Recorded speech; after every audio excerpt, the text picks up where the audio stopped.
Aileen Wuornos' story begins long before her first crime. It begins with a childhood that seemed engineered to break a person. Born in 1956, Aileen never knew anything close to a normal life.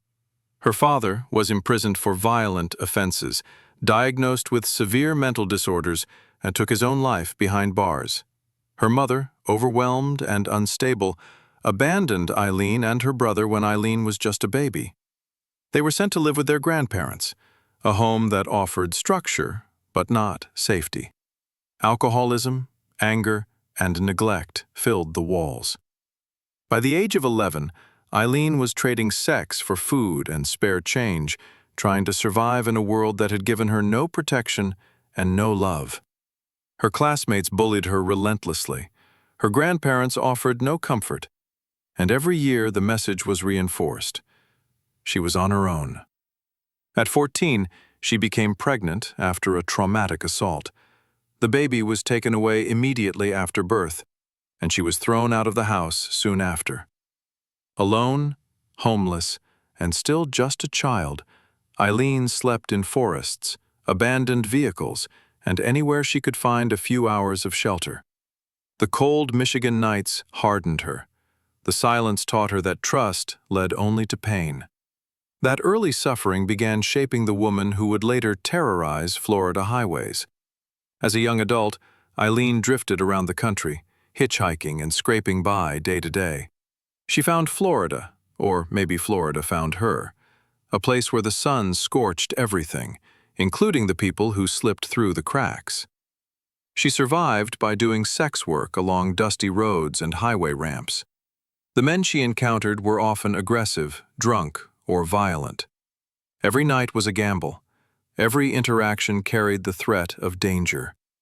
Years of abuse and exploitation didn't just wear her down. They changed her. Then, in late 1989, Aileen claimed the unthinkable happened.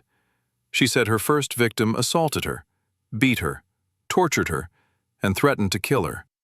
Terrified and desperate, she shot him. But once that line had been crossed, something inside her shifted. Whether it was trauma, rage, or a moment she couldn't come back from, the world would never look the same to her again. Over the next year, bodies appeared across Florida. Middle-aged men, all killed by gunshot, their cars stolen, their belongings missing. Each crime was violent, unpredictable, and frighteningly random. The press began to call the unknown suspect a monster, someone who hunted without pattern, without mercy, and without fear. When the police finally connected the murders, they were stunned to discover the killer was a woman.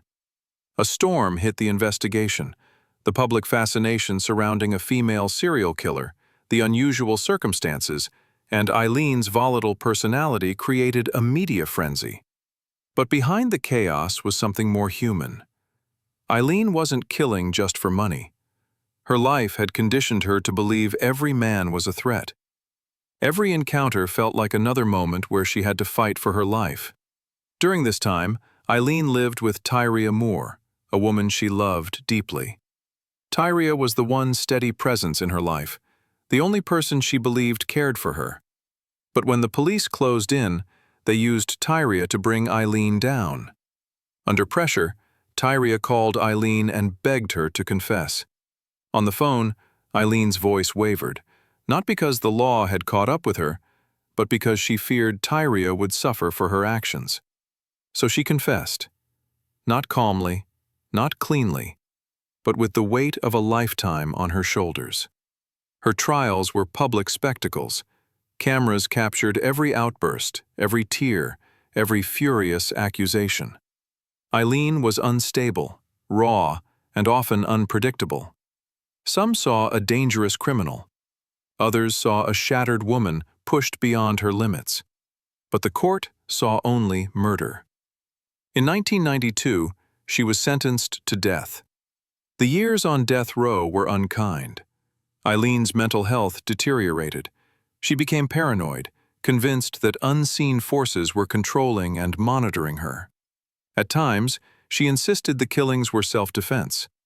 Other times, she said she killed because she hated men.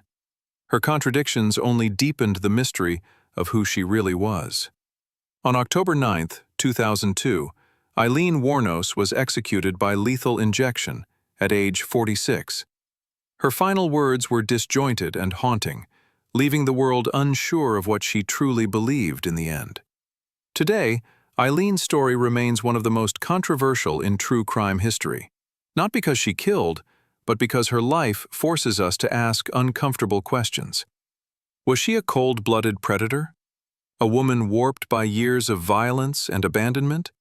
Or someone who had been failed so completely by society that survival began to resemble vengeance? Aileen Wuornos became infamous as a killer, but before she was a monster, she was a child left alone in the dark, and that truth casts a long shadow over everything that followed.